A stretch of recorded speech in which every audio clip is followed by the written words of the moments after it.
how does the product manager measure the success of a product and know whether it was successful or not overall? I'm pretty big on understanding what your customer's experience is and measuring that. So if you think about your customer or your user and what they are trying to do for their business, it's key to understand that, what the steps are that they're trying to get outside of the product, and then actually figuring out how you're measuring that process with your product. So, being key to this is product usage metrics. So you have to have something within your product to help you understand how often the users are doing things and getting an understanding of that across your customer base. And then essentially tacking that to the customer experience that you know. So, say they're trying to get from point A to point B, and there's, at least 4 steps in the middle there that your product requires in order for them to get there. Are they getting from point A to B? Are they falling off? Are they getting stuck, sometime after point A? And being able to dig into your metrics to understand that, I think, is really key. But also in general, looking at just general data around customer conversations, like more qualitative data, right? But it's like, hey, how are we doing?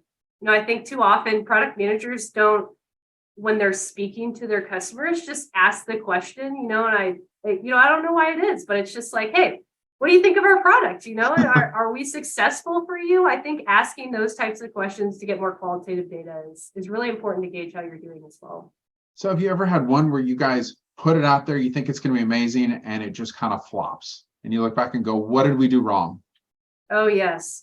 And I think one of the hard things is that as you're, depending on what type of product usage tool you're using, is that it's making sure that you're tracking the right things. So there has been times that we've put stuff out and we needed to get a little bit more exact in the way that we're tracking things. And so we could see from point A to point B that something had fallen off. And we're like, we don't know what happened, but also there was at least 5 other settings or things that they had to configure there. So we don't know where they got lost. We just know that they got lost here somewhere, And so I think it definitely happens, but the key is that it's happening and you at least have some idea of where it's happening in the experience so that you can hone in there with your user experience team and say, hey, we need to talk to some users. We need to figure out what's going on here because we have some people getting stuck.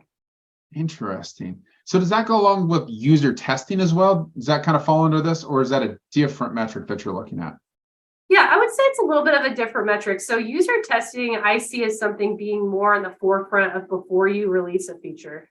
I think this could be different for different user experience teams, but I see user testing as being something that, before a feature goes into a release, you're testing that feature from low fidelity mockups with that user to understand if it's going to be successful or not and have some insight even before it gets into a release and out to the wild.